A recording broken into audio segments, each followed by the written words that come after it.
The recent unveiling of the fifth-generation Subaru Forester at the New York Motor Show raised a question perhaps as important as those it answered, specifically, why no turbocharged flat 4? It's hard to overlook the enthusiast's point of view. How many fourth-gen Forester XT owners will be willing to trade their 2.0-liter 177 kilowatts per 350 Nm turbo SUVs and settle for a new model that's at least 50 kilograms heavier and produces 136 kilowatts and 239 Nm? Not forgetting the new Forester's FA25 direct injection 2.5-liter flat 4 makes its peak torque figure at a relatively picky 4,400 RPMs, way higher than where the old turbo engine generates peak twist. Subaru pretty much pioneered the performance SUV genre with the Forester GT back in the late 90s and has not deviated significantly from the strategy until now. Putting aside the disappointment of enthusiast customers for a second, we need to question how Subaru is going to meet tougher consumption and emission regulations in the form of Euro-7 compliance due in 2021 with an Atmo engine in a circa 1,600 kilograms SUV. We don't yet have an official consumption figure for the fifth-gen car that's due in Australia in September, but even if it improves slightly on the current number of 8.1 L/100 kilometers, that's unlikely to cut it in the face of tougher CO2 legislation, even with the addition of a plug-in hybrid joining the lineup sometime in 2019. We'll sat with Mr. Tomoyuki Nunome, project manager of the fifth-gen Forester, along with a Mr. Toru Ozeki who led design, at the New York Motor Show and asked why the new 2.4-liter turbo petrol flat 4, as fitted to the US market 7-seater Ascent SUV, was not part of the lineup for the new model. The response, through an interpreter, was that the Atmo 2.5-liter was deemed entirely appropriate for both the performance parameters and the target market. The turbo engine, we were told, was not necessary. When pushed about tighter emission standards, and the need to reinvigorate a model during the course of its life, Mr. Nunome simply declined to comment on future product plans. The takeout from this? It would seem that perhaps reasons of hierarchy are why the new turbocharged 2.4-liter engine, which makes 194 kilowatts and 376 Nm in the Subaru Ascent, is being reserved for the large SUV. Will a lower boost version, tuned for even sharper economy, make it under the bonnet of the new Forester sometime after the plug-in hybrid is launched? We think so. And we hope so.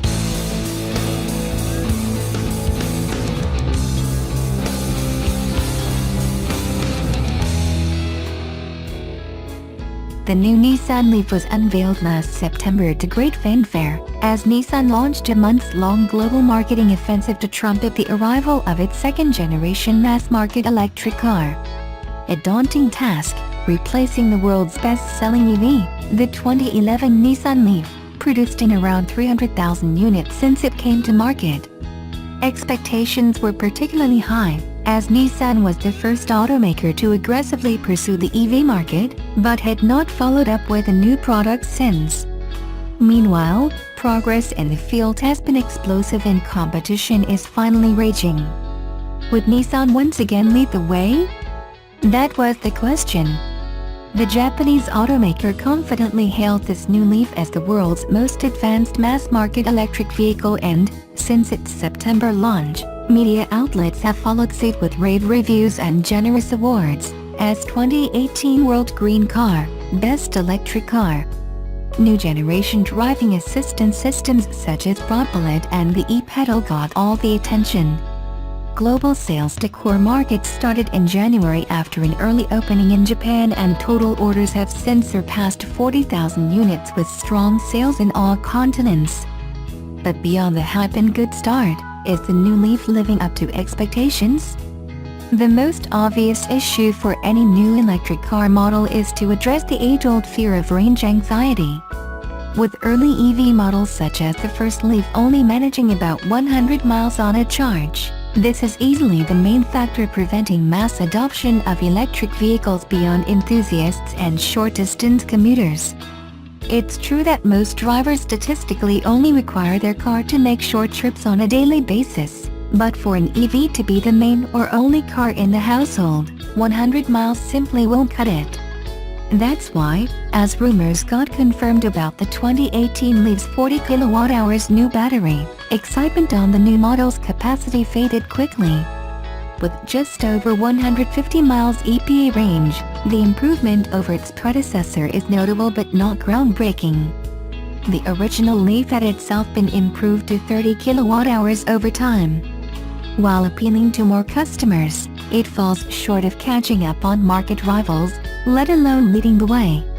Which takes us to the second most important issue surrounding electric cars: charging.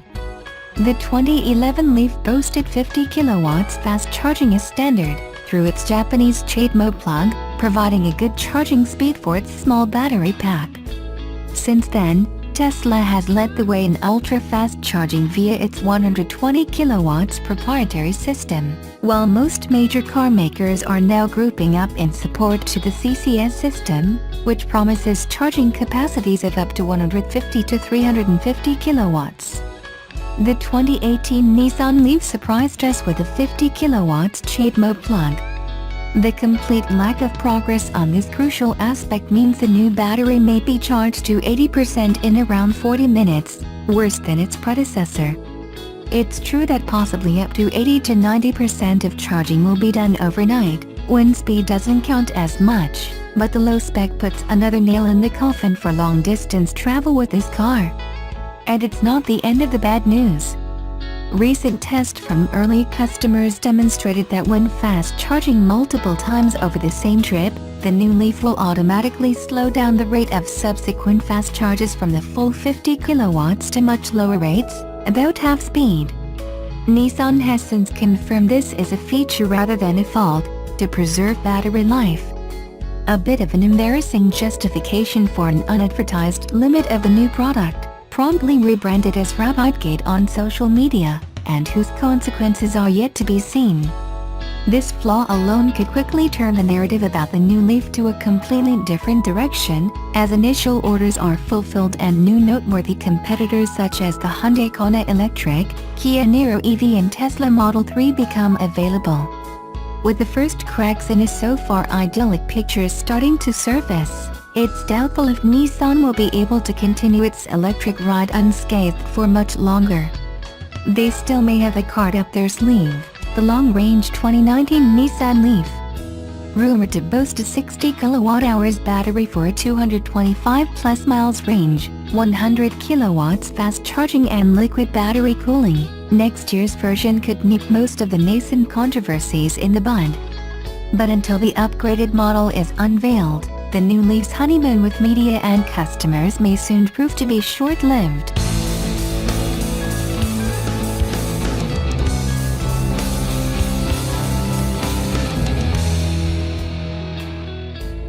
The Subaru SVX is one of the looniest cars ever put into production, a flat-six luxury coupe with a fighter jet canopy from a company that mostly just sold plain station wagons. But these two sides of Subaru once collided and gave us the Subaru Amadeus. Or, rather, not.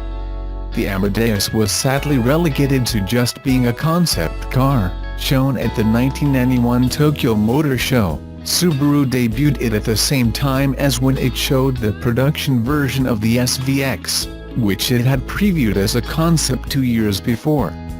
Technically the two cars were the same, except that the Amadeus was, well, a two-door wagon shooting brake thing. As such it was a little bit longer, but came with the same 3.3-liter Boxer 6, only slightly uprated at 250 horsepower and 230 pounds-ft of torque, as Subaru claimed. Subaru also claimed the Amadeus got a heads-up display, an electronic rear limited slip diff, navigation and Subaru new suspension, whatever that was. And while the 1989 SVX concept became a real car, the Amadeus did not, though it was reportedly spotted doing some real-world testing, as Japanese motor business reported at the time. We might imagine that the entire Japanese economy collapsing shortly after the Amadeus debut had something to do with it. Bummer.